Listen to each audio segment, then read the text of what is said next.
Alright guys, now I'm going to actually show you how I managed to get DWProx to work on Cortex, which this elevator here is indeed Cortex, and it is very, very simple. So if I go into the reader here, so in settings, I put this elevator tree, which is called object value, and in settings, I made a local script that says local Cortex equals script elevator dot value.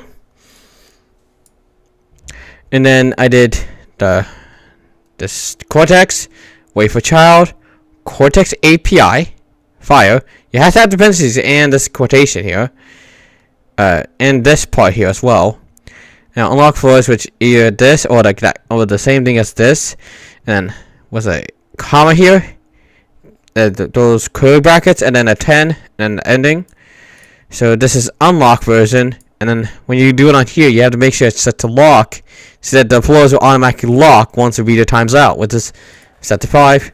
This will also work in the Paxton readers, the DWProx Net 2 Plus. It will also work with this because it uses the same part here. This part here is the same, so you will be able to use it.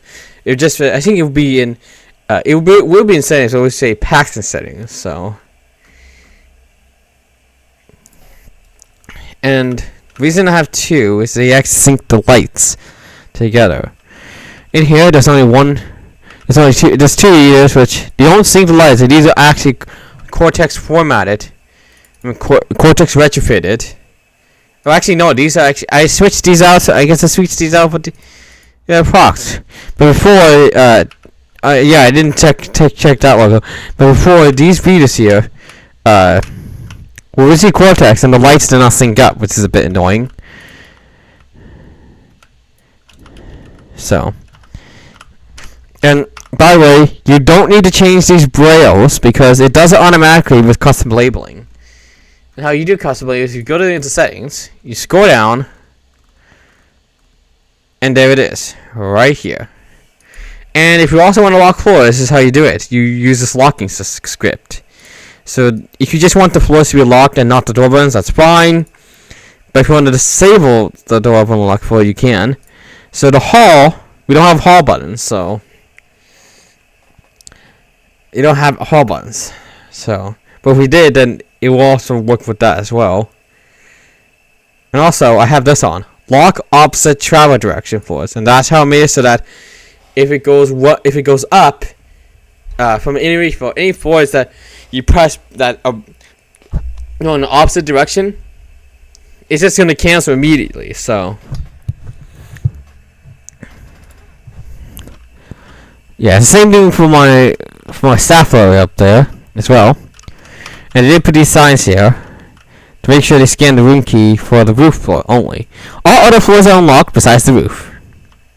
So all other floors that are unlocked are just the room floors, which I can't show you in studio, of course.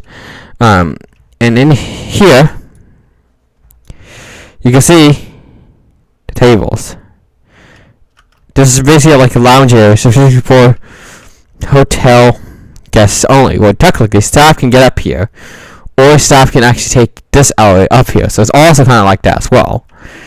And we do have a vending machine for the drinks, of course.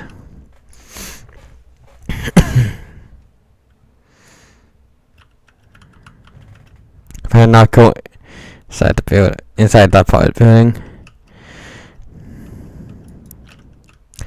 we still got these, which DS actually changed the policy, which you can't change the logo on the screen, but the ones that are on the readers, they are all Surface GUI, so I don't have to change them back, luckily. Same with this one and this one. They're all Surface GUI. But not the, but we aren't allowed to change the logos on the frame of the screen. So yeah, white hill door, which is set to lock now. And yes, I'm fine with showing this because you've already seen it before. This is the same thing, same deal. The US logo is still there, but this is the logo on the screen has not been changed, but the one on the top has changed on this one. But you see, the DOS logo is there, so it is DOS. So And of course we got these elevators, which right now they're all working. So, but soon on 2024, the new year, this is gonna be completely finished built. All the rooms will be completed, and then once when that opens, this will be shut. But it will be shut after the event, and then these elevators will be turned off, and the building, including the elevators, will be demolished. Not including these. This is a demonstration elevator right here. And I hate that lag. It's always with the new snap thing that's always laggy on this. I even found out with parts as well. Like if I click this and I move it up, at that time it didn't lag. But if I were to move this one, which I can't really show you inside, if I were to move this up, look, that was lag. So yeah, that's what I'm finding annoying with the new Roblox update, with the new snap to grid, which they should have reverted back, but I guess people liked it so much. I can't believe they never reverted back. So yeah, I'm annoyed. I am annoyed. So yeah, the simplest way to get DWProx card readers to work on Cortex is simply just to do what I did, and that is make sure you make an object value and name it elevator. Put the settings value to the elevator, as you can see right here. Then go into settings. Make sure you make this code here, local Cortex script .elevator.value. Then place this one in, and then put wait for child, Cortex API, that sort of stuff, and then that way it will work. Now you need to make sure you change this to the floor you want to unlock and lock automatically, because it's not going to just pick up the floors. It's not really going to do that. How is it going to do that? So yeah, because you have to.